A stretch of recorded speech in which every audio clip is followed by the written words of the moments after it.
Tupad ng aking kaligayahan,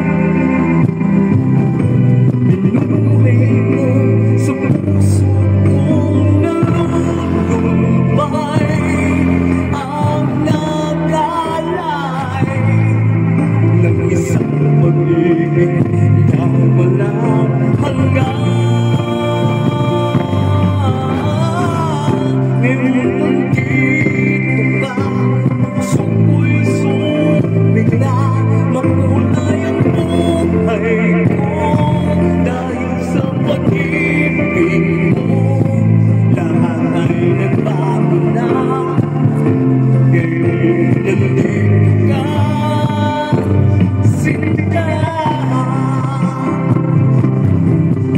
Salamat sa iyong pagmamahal,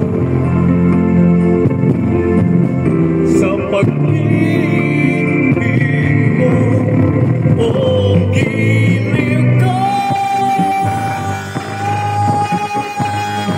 Ngayon nandito ka, puso ko'y sumigla, makulay ang buhay ko. Dahil sa pag-ibig mo, lahat ay nagbago na. Ngayon nandito ka, ngayon nandito ka, puso ko'y sumigla, makulay ang buhay ko. Dahil sa pag-ibig mo, lahat ay nagbago na.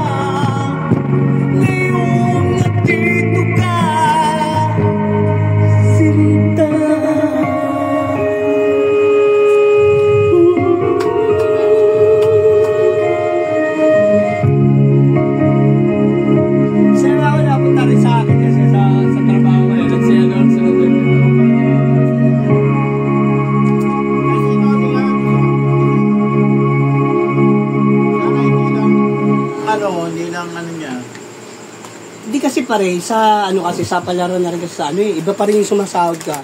Kung talagang hindi mo sinasalay kayo mo, di ba? Mapupunan mo yung sa pamilya mo. Ano ba?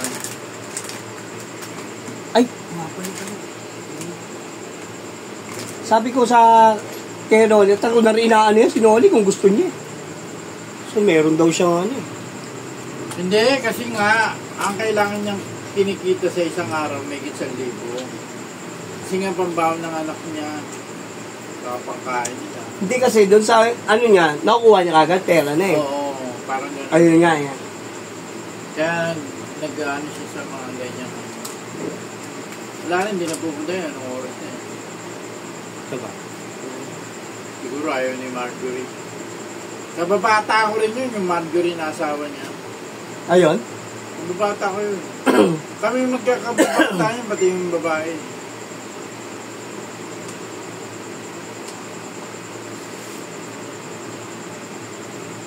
Tabi-dur na tira doon, di ba?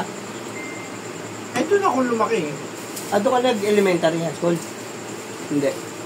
Doon. Dito? Ano na ako? Nung nandito ka na? Nandito ka na nung ano? Nagtrabaho na ako ng RFM. Dito ka na? Doon pa rin ako, nagtatrabaho ng structure. 18 years old nung lumipat ako rito.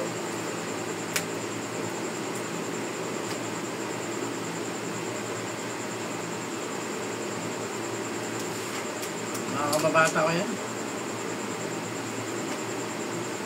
Nakakalalang-kalala namin sa isa eh. Pati yung ano, Shakal, yung kababata yan. Yung Shakal lang kababata namin, yung pinsan niya, hindi Shakal. Hindi si Shakal talaga, yung pinsan niya.